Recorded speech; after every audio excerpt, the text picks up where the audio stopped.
So guys it's 2026 now and 2026 में एक laptop लेना काफी ज्यादा एक डिफिकल्ट टास्क हो गया है। कहीं पे प्राइस अच्छा मिल रहा है तो स्पेसिफिकेशंस अच्छी नहीं मिल रही है, कहीं पे स्पेसिफिकेशंस इतनी अच्छी है तो प्राइसेस बहुत ज्यादा हाई है। इतनी ज्यादा कंफ्यूजन हो चुकी है ना टेक मार्केट में कि एक लैपटॉप लेना भी जो पहले इतना ईजी होता था आज के टाइम पे काफी ज्यादा डिफिकल्ट हो गया है। एंड प्लस इतने सारे ऑप्शन मार्केट में अवेलेबल हो गए हैं। So guys this is a whole video जहाँ पे मैं लैपटॉप रिकमेंड तो करूंगी आपको, बट उससे पहले ये भी बताऊंगी आपको एक न्यू लैपटॉप लेते समय क्या क्या चीजों का ध्यान रखना चाहिए। And these are the only things that you need to know about buying a new laptop in 2026. अगर इस वीडियो के बाद फिर भी आपके कुछ डाउट्स रह जाते तो कमेंट जरूर करना, उन कमेंट का हम रिप्लाई जरूर करते हैं।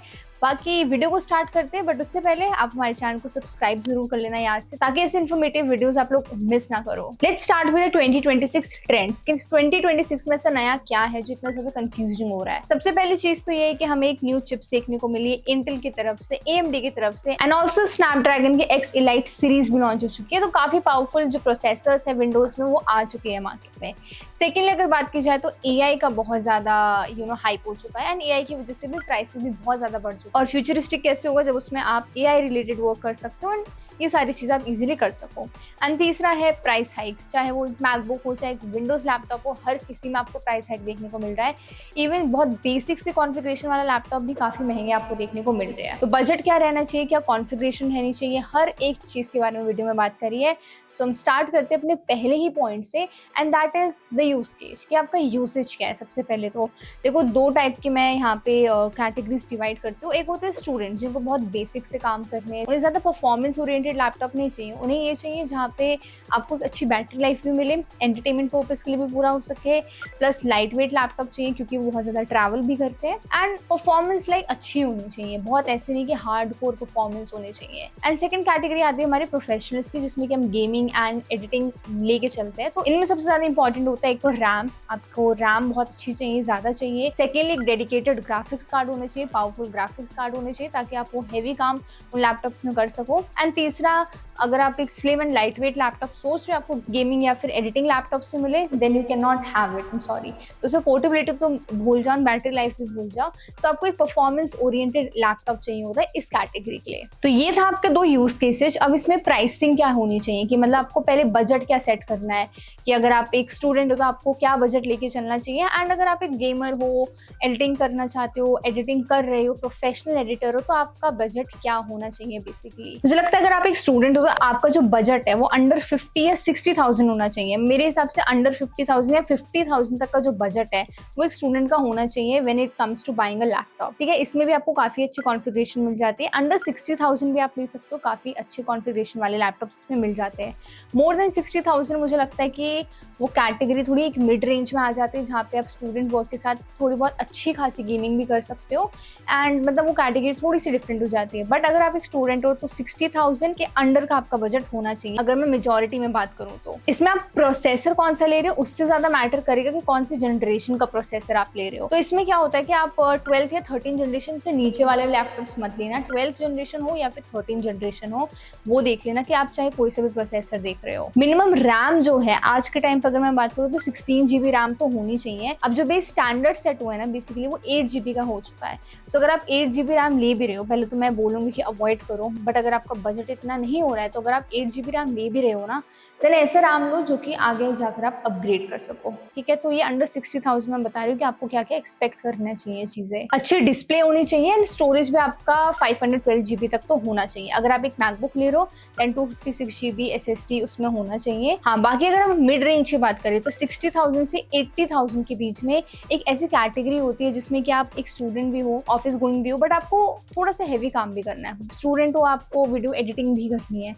तो उनके लिए ये एक बजट कैटेगरी आ जाती है कि 60,000 से 80,000 का उनका बजट होना चाहिए। एंड इस बजट में ना आप काफी अच्छे कॉन्फ़िगरेशन वाले आपको लैपटॉप्स मिल सकते हैं।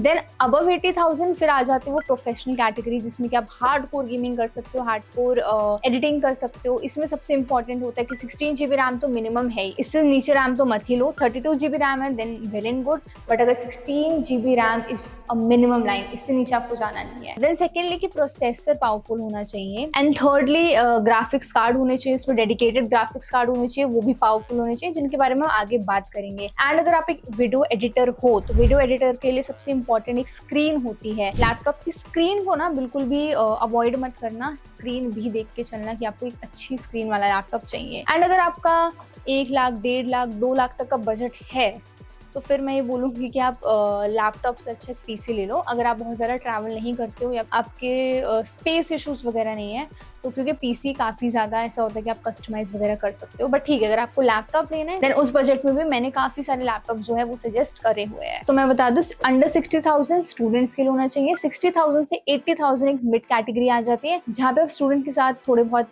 चीज़ें जैसे गेमिंग, एडिटिंग भी कर सकते हो। एंड 80,000 से अबव वाली जो प्राइसिंग है वो चली जाती है हमारे प्रोफेशनलिज्म में, जहाँ गेमिंग एंड एडिटिंग आप बहुत अच्छे लेवल पे कर सकते हो। देन नेक्स्ट चीज़ आपको देखनी है, दैट इज द प्रोसेसर, जिसके बारे में मैं बात कर रही थी। तो प्रोसेसर में हमारे पास इंटेल का प्रोसेसर आ चुका है, AMD का प्रोसेसर है, स्नैपड्रैगन है, and then fourth we have the Apple silicon category. Basically processor के ऊपर हमने एक डेडिकेटेड वीडियो बना रही है जहाँ पे हमने बहुत अच्छे से एक्सप्लेन करा है कि आपको कौन से काम के लिए कौन सा प्रोसेसर लेना चाहिए। इसमें हम ना एप्पल सिलिकॉन वाले को भी अवॉइड करेंगे, क्योंकि हम ये विंडोज लैपटॉप के लिए एक गाइड बना रहे हैं। एप्पल के लिए फिर वो डिफरेंट कैटेगरी आ जाती है। सो अगर आप विंडोज लैपटॉप देख रहे हो देन ये प्रोसेसर्स मैं आपको बता रही हूँ। इंटेल में आप Intel core ultra 5 and ultra 7 आप चेक कर सकते हो। AMD राइजन वाला जो प्रोसेसर है, काफ़ी स्ट्रॉन्ग प्रोसेसर्स आ चुके हैं, स्पेशली अगर आप गेमिंग करना चाहते हो। लाइक जो मल्टी कोर टास्क है ना, उसके लिए AMD के जो प्रोसेसर्स है काफ़ी ज़्यादा अच्छे होते हैं, वो आप चेक कर सकते हो।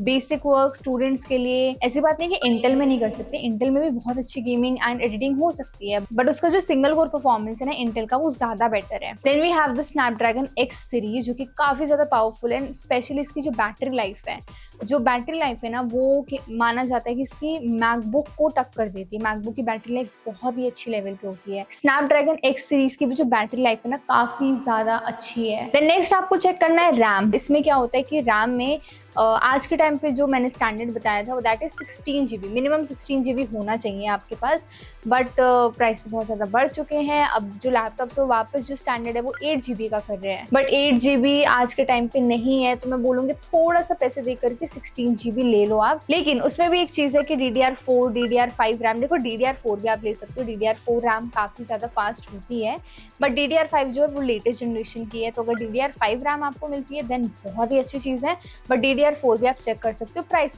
बचाने के चक्कर में। अब आपने एक टर्म देखा होगा LPDDR5X करके, अब ये DDR5 से थोड़ा सा ज्यादा डिफरेंट होता है। LPDDR5X जो होती है ना वो थोड़ी सी फास्टर होती है, बैटरी भी कम खाती है, बट ये याद रखना कि ये एक सॉलिड रैम है, यानी कि ये मदरबोर्ड से चिपकी हुई होती है, इसे आप अपग्रेड नहीं कर सकते हो लैपटॉप्स में रैम। अगर नॉर्मल DDR5 लिखा है यानी कि उसमें आप जो है रैम को अपग्रेड कर सकते हो आगे जा करके, उसमें स्लॉट्स होते हैं, बट ये जो LPDDR5X ये वाली जो रैम्स होती है ना, इनको आप आगे जाके अपग्रेड नहीं कर सकते हो। तो अगर आपको अपग्रेडेबल वाला ऑप्शन चाहिए तो देन आपको नॉर्मल रैम लेनी पड़ेगी, बट अगर आपको काफ़ी ज़्यादा फास्ट चाहिए रैम, काफ़ी बैटरी अच्छी भी चाहिए, देन LPDDR वाली रैम आप चूज कर सकते हो।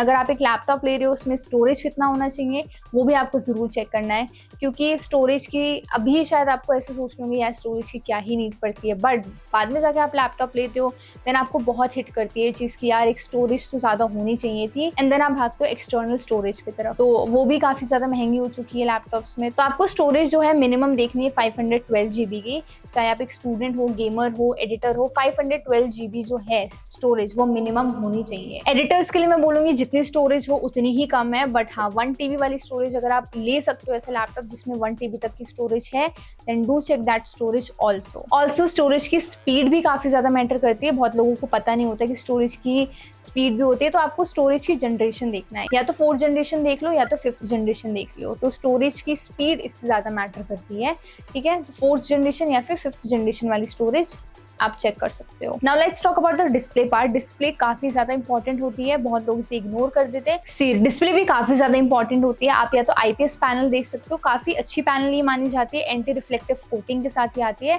बट हाँ थोड़ा इसे माना जाता है कि ब्राइटनेस इसमें हल्की सी कम दिखाई देती है, तो वो आप जरूर देख लेना। बट हाँ, विंडोज में सबसे जो बेस्ट डिस्प्ले होती है that is OLED display. Even MacBook से भी ज्यादा बेटर जो डिस्प्ले होता है वो ओलेड डिस्प्ले का एक्सपीरियंस होता है। तो अगर आपको ओलेड डिस्प्ले मिल रही है, आई थिंक अंडर 70,000 तक तो आराम से आपको ओलेड डिस्प्ले वाले लैपटॉप्स मिल जाते हैं। नेक्स्ट जो सबसे इंपॉर्टेंट आपको देखना है दैट इज ग्राफिक्स कार्ड। ये स्टूडेंट्स के लिए तो इतना ज्यादा इंपॉर्टेंट नहीं है, बट हाँ, अगर आप गेमर हो, प्रोफेशनल एडिटिंग कर रहे हो, देन आपके लिए सबसे इंपॉर्टेंट चीज एक ग्राफिक्स कार्ड ही है। अगर आप एक स्टूडेंट हो ना, तो आपका काम इंटीग्रेटेड ग्राफिक्स कार्ड से भी चल जाता है।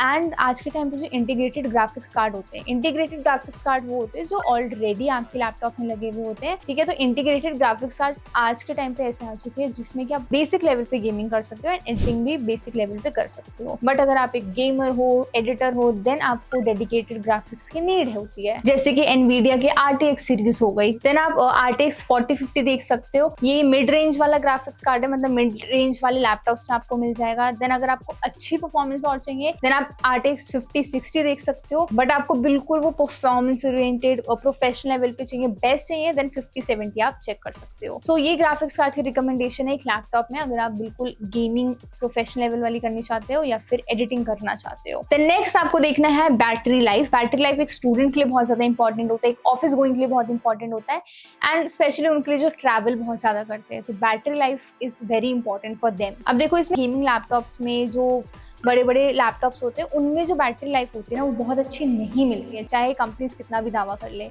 तो गेमिंग लैपटॉप्स में क्योंकि आपको परफॉर्मेंस ज़्यादा चाहिए होती है, तो बैटरी लाइफ जो है वो कम होती है। बट हाँ, स्लिम लैपटॉप्स में जो स्टूडेंट्स के लिए लैपटॉप्स आते हैं, जो ऑफिस गोइंग लोगों के लिए लैपटॉप्स आते हैं, उनमें आप अच्छी बैटरी लाइफ एक्सपेक्ट कर सकते हो। एंड सबसे अच्छी बैटरी लाइफ आपको मैकबुक्स में मिलती है। बट ठीक है, अगर विंडोज़ की अगर हम स्पेसिफिकली बात करें तो उसमें भी आपको देखना है कि आराम से 8, 9, 10 घंटे की बैटरी लाइफ तो आपको मिले ही मिले। बट ये चीज़ देख लेना कि स्लिम लाइट वेट लैपटॉप लेने के चक्कर में, बैटरी अच्छी वाली लैपटॉप लेने के चक्कर में आप पोर्ट्स कहीं ना कहीं कॉम्प्रोमाइज ना कर दो। जितने स्लिम और लाइट वेट लैपटॉप्स होते हैं जिनमें बैटरी बहुत अच्छी होती है, उसमें पोर्ट्स थोड़ी सी आपको कमी जरूर मिलती है, जैसे कि मैकबुक में आप देख लो। बट हाँ, विंडोज़ में भी ये देखना कि आपको सारे पोर्ट्स मिल जाए, स्पेशली जो टाइप ए पोर्ट होता है, टाइप सी पोर्ट हो गया, एंड थंडरबोल्ट पोर्ट हो गया, HDMI पोर्ट हो, 3.5 mm का जैक उसमें हो, एंड जितने भी लाइक इंपॉर्टेंट पोर्ट्स है वो होने चाहिए एक लैपटॉप में। मैकबुक्स में बहुत ज्यादा पोर्ट्स की कमी होती है तो अलग से USB हब लेना पड़ता है। बट मोस्टली ऐसे विंडोज लैपटॉप है जिसमें आपको पोर्ट्स की कमी देखने को नहीं मिलेगी। बट फिर भी एक बार पोर्ट्स देख लेना कि कौन से है, थंडरबोल्ट पोर्ट है तो कौन सा है, कितनी स्पीड है, ये सब चीजें भी चेक करनी जरूरी है। So now this is the final recommendation कि अगर आप एक स्टूडेंट हो तो आपको कौन सा लैपटॉप लेना चाहिए, गेमर हो तो कौन सा लैपटॉप लेना चाहिए, एंड एडिटर हो तो कौन सा लैपटॉप लेना चाहिए। These are my final recommendation. इन सभी लैपटॉप्स की लिंक जो है वो भी मैं डिस्क्रिप्शन में डाल दूंगी in case you want to check those laptops. तो अगर आप एक स्टूडेंट हो, ऑफिस गोइंग हो, then you can definitely look at Asus, VivoBook, Lenovo का योगा सीरीज आप देख सकते हो, एंड ये काफी अच्छे लैपटॉप्स माने जाते हैं, एंड Samsung Galaxy Book भी आप चेक कर सकते हो। देन फॉर हार्डकोर गेमर्स अगर मैं बात करूँ तो HP Omen आप देख सकते हो, Lenovo Legion आप देख सकते हो, एंड Asus का जो गेमिंग लैपटॉप आते हैं वो भी आप चेक कर सकते हो, उनके रिव्यूज काफी ज्यादा अच्छे हैं। एंड ऑल्सो अगर आप एडिटिंग में जाना चाहते हो तो ये वाले 3 लैपटॉप्स आप जरूर चेक कर सकते हो। Lenovo का EloQ भी आप देख सकते हो। बट हाँ, अगर आप हार्डकोर एडिटर हो, प्रोफेशनल एडिटर हो, then I would recommend you to go for MacBooks instead of Windows laptop। Specially जो प्रो वाले वेरिएंट्स है, MacBook Air M4 M5 में भी आप काफ़ी अच्छी एडिटिंग कर सकते हो, बट वो प्रोफेशनल लेवल वाली जो फील है वो आपको प्रो मैक्स वाले मॉडल्स में ही आएगी। सो अगर आपको इस पे एक डेडिकेटेड वीडियो चाहिए मैकबुक्स क्यों for video editing, then do let me know in the comment section. बाकी ये कुछ रिकमेंडेशंस थे, एंड अगर इसके बाद भी आपको कुछ डाउट्स रह जाते हैं तो कमेंट में ज़रूर बताना। एंड आई होप आपको इस वीडियो के बाद कुछ चीज़ें तो क्लियर हो गई होंगी। बाकी ऐसी और वीडियोस के लिए आप हमारे चैनल को सब्सक्राइब कर लेना। वीडियो अच्छी लगी हो तो लाइक ज़रूर करना, एंड मिलते हैं हम नेक्स्ट वीडियो में।